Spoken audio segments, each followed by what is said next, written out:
Rippon Lodge, and this is our annual World War II event. We have it every year. It's 2 days, and we celebrate World War II because of two things. One of our owners was here when Pearl Harbor was attacked, and the last owner of the house was actually at Pearl Harbor. This year is the 75th anniversary of Pearl Harbor, so this year is very special for us. World War II is an important moment in our history, and we have a great collection of World War II artifacts that we like to display as well. My name's Robert Stone, and I am out here at a gorgeous 18th century site that they've managed to transform into the 1940s for the weekend. The last private owner of Rippon Lodge was a survivor, Navy survivor of Pearl Harbor. So we were invited out here to talk about the early days of the war this weekend. My uniform is the summer issue uniform for the Virginia National Guard in 1941. This is what we wore at the beginning of World War II, right down to the hat. This is a uniform hat. Looks a little strange. We didn't have any helmets yet. We hadn't needed them. World War I was the first helmet, and after that got over with, just went back to your uniform hat. In my real life, I'm a photographer, mostly art and documentary, but I come out on weekends to try my hand at film photography. Getting a little esoteric and maybe a little personal, but for me, I know I can never see the sights that men who dress like me actually saw. But I can look through their lens, and that gives me a little shiver. And I'm looking through this at a scene like the one over there where it's 1940s. It's a little taste of how these guys saw their world. This was the camera the Army issued to its photographers, who were all Signal Corps members. It's a 1942, don't tell anybody, it's supposed to be 40, it's 1942, speed graphic camera. It uses sheet film in magazines, for lack of a better. I can shoot twice before I have to reload, so I'm pretty advanced here. The process is you line up your shot.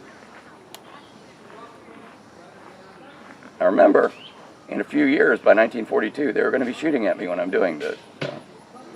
Real fast process. Set your speed, your aperture, aim, and make your shot. When you've done one, you pull the slide out, turn it over, and you're ready to do another one. And that's how our war was recorded. You know, there are millions of World War II photographs. They say it's the most photographed war in history. And most of the good ones were done with exactly this process. It's a big negative. You know, the digital age, we're not so into negatives, but the size of the interior of this is the size negative you had. With one enlargement, it makes an 8 by 10. Well, that's front page news for the 1940s. Well, for 2016 as well. This is the 1st Canadian Parachute Battalion. It was Canada's parachute element during the war.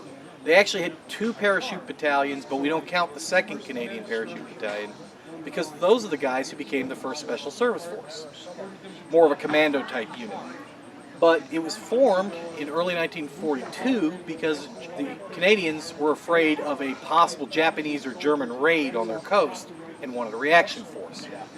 By 1943 and 44, they realized it wasn't going to happen, so they loaned them out to the British military. It's the only Canadian unit that actually fought as part of a British unit. People think of Canadians would have been in the British Army. Not at all. Separate country, they demanded national command. Interestingly enough, for being a, quote, crown unit, they actually trained at Fort Benning, Georgia at the American Parachute School because they originally thought they were going to be jumping in North America, so they thought they'd learn the American technique. The American parachute technique is completely different from the British technique. They don't even use the same kind of parachutes or aircraft. So 1st Canadian Parachute Battalion gets trained as under the American style. Then they got sent to England. They went through the British jump school. So now they were dual qualified, which was great. When you're planning an invasion, you have to say, well, these guys are Americans. They have to have C-47 aircraft and T-10 parachutes. These guys are British. They have to have X-style parachutes and modified Lancaster bombers, because that's what the British used for jump planes. One Canberra could take whatever was left over.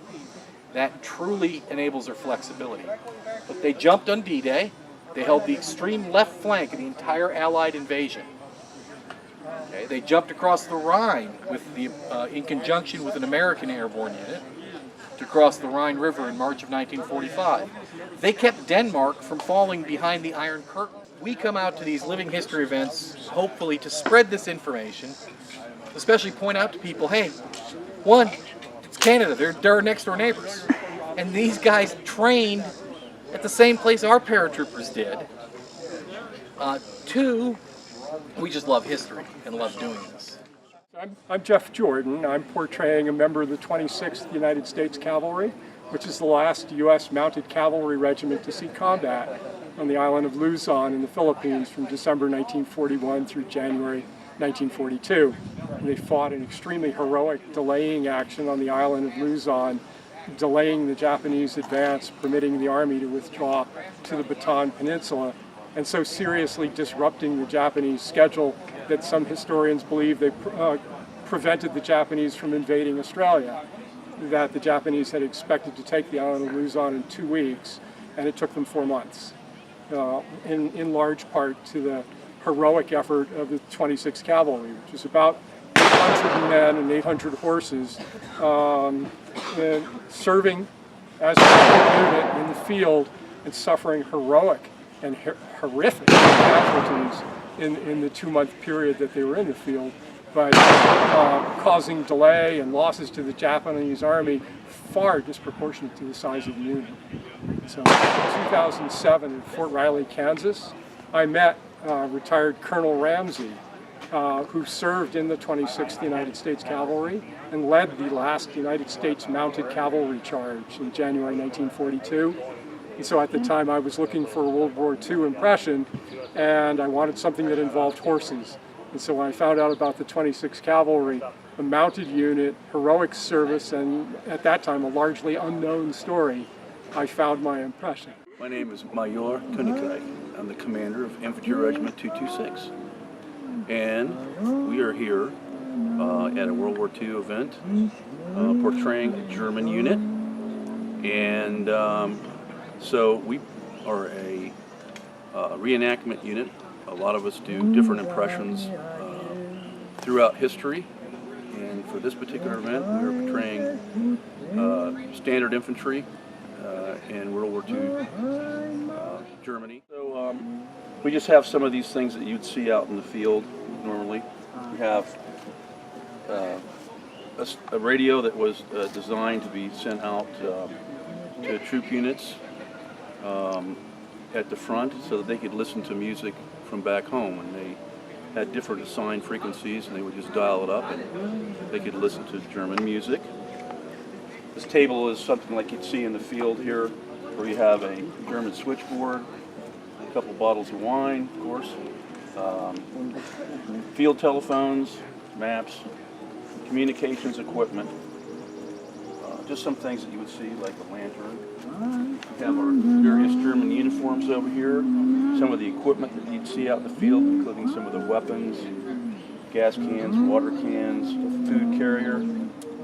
So there's just a little bit of everything for the public to see, and that's what we want. We want them to ask questions, and we'd like for them to maintain an interest in history, because that's what it's all about. So this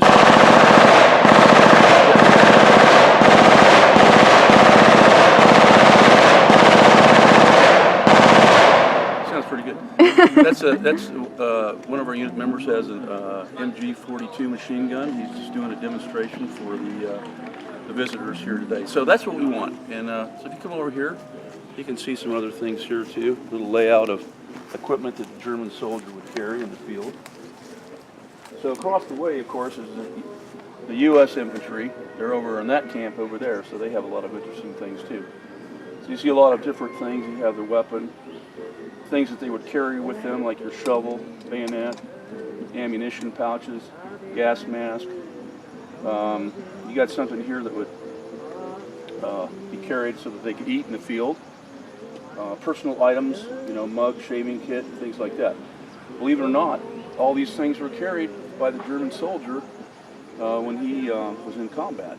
Because you had some smaller bags or a pack that they could carry these things with them.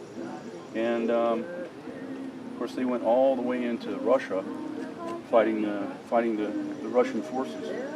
So we don't have a whole lot of things here, but we have just enough to let people see what the Germans carried and the types of things that they used. Telling them a few moments ago, information that's not shared is lost forever. So, all the reenactors or living historians, as we prefer to be called, we've spent a lot of our own personal time and money researching the truth, history, and collect. And through our collections, we can teach and inspire, and just remember the individual, the soldier, or whether the family at home. You can disagree with the politics of any conflict, but you have to remember the human aspect.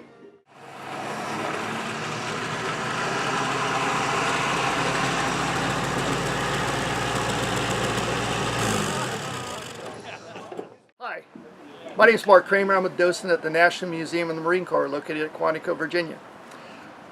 The National Museum of the Marine Corps tells the story of the Marine Corps from 1775, its inception, up to current times.